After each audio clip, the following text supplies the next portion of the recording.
যুবক পায়ে হাত রেখা 24 ঘন্টা কিচ্ছু করো না, 5 ওয়াক্ত শুধু নামাজ পড়ো।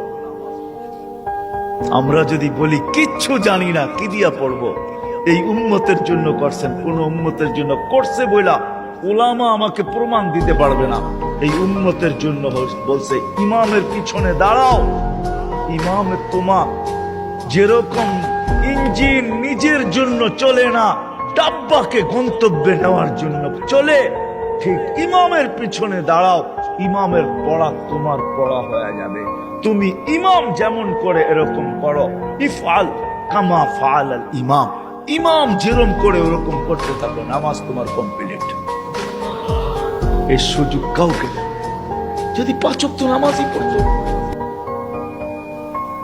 5 ওয়াক্ত নামাজই পড়তো, আল্লাহ তো গ্যারান্টি দিতেছেন নামাজ পড়তে দেরি তোর গুনাহ মিটা যেতে দেরি হয় না।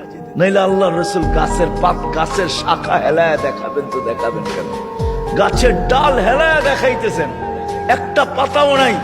তো বলছে ওসমান, আমার বান্দা যখন নামাজ পড়ে গুনাহগুলা এরকম ছড়া যায়।